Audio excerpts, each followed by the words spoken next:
now, and I'm just going to be talking, and I want you to see my view as I'm going. Hey, I'm nearly falling because I'm doing live. Anyway, so what do I want to talk about today? I want to talk about beautifying our landscape.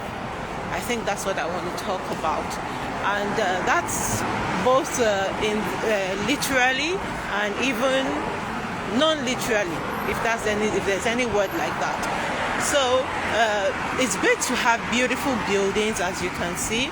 I'm in the Middle East. They have beautiful buildings here, and I was telling someone that they have beautiful buildings. I trust God to help them improve the quality of their behavior as well, because sometimes it could be really frustrating. And you can see there's traffic jam here too. It's just that it's better managed, and it won't stay for long. You see now, as we are walking, it will clear. But anyway, back to what I was saying. When people are around you, are you beautifying the landscape around you? Are you the one person that someone knows that if I reach out to this, call your name, if I reach out to Kechi, to Denike, to Lagwaja Tamedu, I'm going to find a solution that is, how do I say the word now? That is helpful, and helpful not just for now, but something that is of eternal value. Because sometimes we give people what we think they need, but as when time unfolds, look at the place. Okay, a little bit of traffic jam has built up again, but that's just because of the traffic lights. It's not because of bad behavior. Anyway, back to what we're saying. So when people come to you and they have conversations with you, are you depositing things of eternal value in them, or are you coming together to gist, to gossip, to backbite, to plot against others? That's a question for us. And the good thing is that we are studying 2 Samuel. I think we're in 2 Samuel 17 today. And in 2 Samuel 17, we read about a man called Ziba. So Ziba was the servant of Mephiboseth. And as a servant of Mephiboseth was a grandson of Saul, the first king of Israel. And because Mephiboseth was dropped on his feet, I think, so he became lame when King Saul, his grandpa, was killed. And so he went to a place called Lodeba. And it was like a lowly place. It was like trenches. He was living in the trenches. The grandson of a king was living in the trenches. Imagine that. Anyway, and somehow he happened to still have a servant, Ziba, who had 15 sons, if I remember correctly. And so Mephiboseth was the son of Jonathan. Jonathan was David's covenant friend. So when David became king, unfortunately, Jonathan chose loyalty to the end. When I believe he should have changed sides. But today's talk is not about Jonathan. It's just by the way. So Jonathan chose to die with his father. His son Mephiboseth, well, they were trying to escape. His nurse dropped him on his feet, so he was lame, and he had to go to Lodiba. When David became king, David asked if there was anyone left in the house of Saul, so that he could show his friend Jonathan kindness. And so Mephiboseth began to sit at the table with David.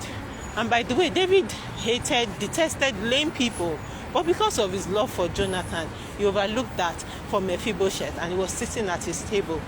And then, long story short, David went to sleep with the wife of Uriah and killed Uriah. You know that story. And God told him that someone close to him was going to show him shege. And that was fulfilled in Absalom. Absalom himself had issues, yeah, but he was also fulfilling prophecy. And Ziba is the one I'm talking about today. Maybe we'll get to Shimei eventually. So Ziba came out. He came with supplies to David. David was now the what they call it, exiled king. So you would think that everyone will want to show their loyalty to Absalom. That's another dynamic on its own. We are focusing on Ziba. So Ziba comes out. He comes to David. He tells David that. So David asked him that, where is Mephiboseth, your master? And Ziba tells David that Mephiboseth decided to. He thought that it was a good way to for David to be repaid for all that he had done against his family. And right now we don't really know if Ziba was lying or telling the truth, but later we found out that Mephibosheth's side of the story was different. And I've read some commentaries where they claim that Ziba was lying.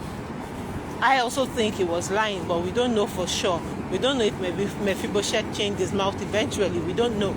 But the lesson in all of that was that David did not do proper investigations, and he gave Ziba the possessions of Mephiboseth. But then again, one thing I found confusing there was that David recognized Absalom as the king when he took over.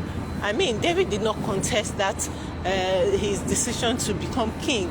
He left the throne for Absalom, and he went into exile. He left for Absalom. So, in what capacity was David giving Ziba the possessions of Mephibosheth? As an exiled king, that part I've asked in a couple of Bible studies. I haven't really got a firm answer, because except he was giving Ziba a promissory note that when I become king again,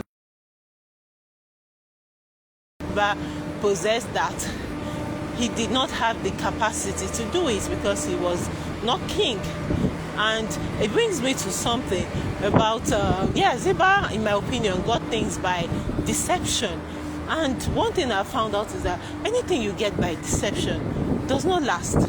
Because when you read further in the story, Mephibosheth came and he said his own side of the story. And eventually, David said, okay, what I'll do is that both of you will divide. That's the best I can do. And for me, that's okay. I still feel like Ziba should have been punished, particularly if he was truly lying. But again, we also have to remember that Ziba was more or less a loyal servant. He had 15 sons. So he did not have to be loyal to Mephibosheth that was lame. So sometimes these things are not cast in stone. They are not cast in stone is the long and short of it. They are gray areas, particularly when you're a leader. You can't just say, oh, this is the matter. The people brought 3 things to you and you make a decision based on that. You have to be calm. You have to let God lead you in your decision making. I believe that's one thing David did not do with Ziba. I'd like to hear from you, whatever you think. Thank you.